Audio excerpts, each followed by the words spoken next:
daawadayaal ku soo dhawaada barnaamijkeeni kaftanka sportiska oo cawaysin walba oo ahada aad ka daawan doontaan boggayaga aan ku leenahay Facebook. barnaamijkana waxaa si wada jir idinkugu daadiinaya luushaalu iyo anigoo cabdiqaadir boosa. dhanka farsamaduna waa cabdimaajid cusmaan. daawasho wacan.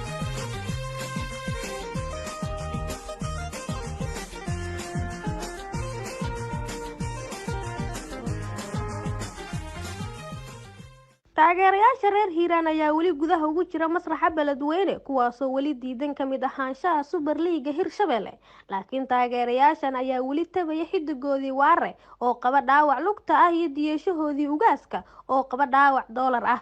laakiin daayarka xuud ee lagu naaneyso Cumar Xaashiga yara ayaa bandhigyo cajiib ah ku qaadanaya gigidan ka sameeysan jicibta. wargeysyada ka soo baxa Maxaas ayaa qaba walwal ah in xuud uu kaliya doonayo in cariishkiisa bariga magaalada loo bedelo daar dheer taasoo niyad jabin doonta taageerayaashan aaminsan anaga kaligeen aan kubadda haysano 90ka.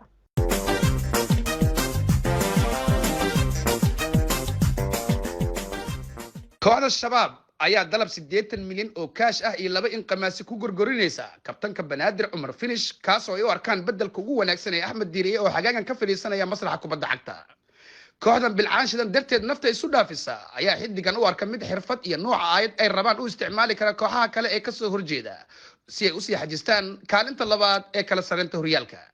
tiifiyada kooxdan qadar laga leeyahay ayaa goosgoos u sii deynaya goolkii kabtan Finish uu 90 ka dhaliyay kooxda midowga, taasoo kabtankii hore ee xadhun xaa ka dhigtay midka loogu doondoonista badan yahay suuqan lagu gorgoriyo xidigaha jannada loo xawili karo.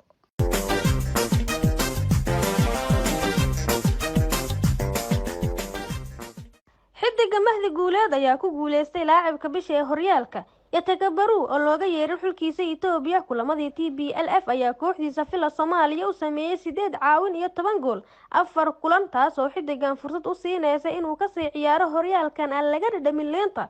konton jirkan sida wanaagsan ugu hadla luuqadda Amxaariga ayaa sidoo kale u hanqal taagay booska Cabdi Xaashi kaasoo saluugsada shaxda macalin Farmaajo ee maalinba Kenya ama Itoobiya mid cadow u yihiin.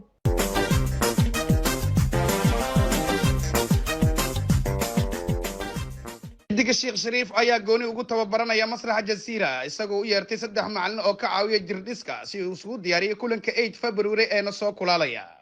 konton jirkaasi khamiisii suud ku doona ku ciyaari kara ayaa 3 lay dhaliyay kulamadii kooxihii isbahaysiga Shabaab iyo xulkii qaranka Itoobiya, taasoo xidigan Tiger dhibo u arko Fila Soomaaliya kooxdii ugu liidatay ee uu wajaho.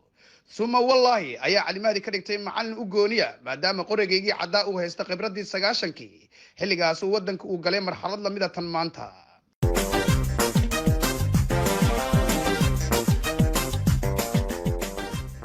wakiilka xidigta reer Sweden Deeqa Afromino Rayola ayaa fududeynaya sidii xidigtan ay ugu wareegi lahayd horyaalka xayawaanada. laacibadan oo waraysi siisay Universal ayaa sheegtay in ay jeclaan lahayd in mar uun masraxa qolka dhalbadelashada ay ku aragto lamaane buumadiisa ay u eg tahay garoonka. wargeysyada Stockholm ayaa qoraya in daayartaas kaliya baahideeda ku haqabtiri karto xidig ciyaari kara 5 maalin si ay u kaaftoonto laacibiinta Soomaalida ee saacad ama 90 daqiiqo uu garoonka ku jiri kara. dhakhtarkeeda gaarka ayaa hadda fududeynaya qaliin isbees leh oo aysan ku dareemi doonin wax dhaawac ah maadaama horyaalkaas uusan lahayn wax gurmad ah xitaa haddii ay kor u qeyliso.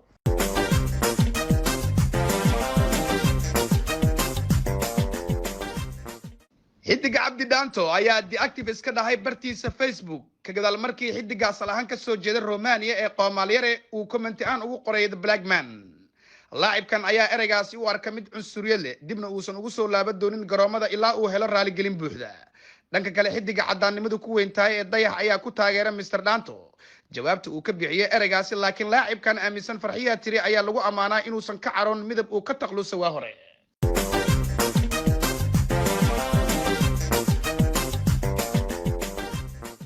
xidigaha Faarax Murtiile, Ajax Fadumina iyo Bosbas ayaa isaga huleelay gigida Universal Stadium kadib markii ay asqabteen macalinkoodii Abukar Mahdi.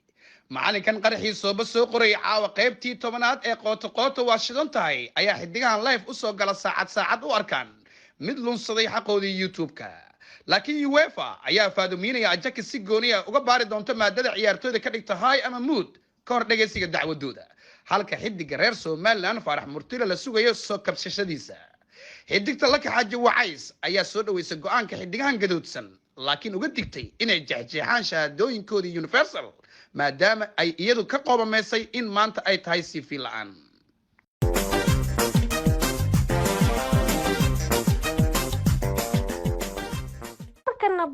waxaa la baafinayaa kabtankii hore ee kooxda baarlamaanka Puntland Cabdixakiin Dhoobo Daareed markii cid ugu wardambeysay waxa uu YouTube-kiisa subscribe iyo share ugu dhex raadinayay gudaha Istanbul. haddaba cid alaala iyo cidii aragtay xidigan xiran nambarka maama malyuun waxaa laga codsanayaa inay ku soo hagaajiyaan xafiiskeena Laascaano ama waxaad dislike saari kartaan muuqaaladiisa YouTube-ka isagaaba live dacwo ah soo gali doonay.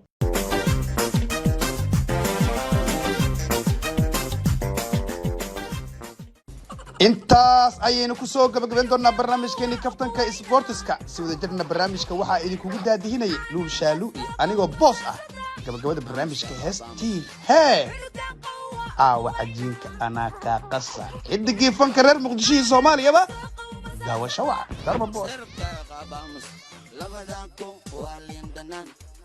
shilin kabsar caleen 5,000 shishid kukeen عجيك أنا كقصة رمضان كن والمدنا كن كاشلين كبسر علن شنطة كن شيشت كن على عجيك أنا كقصة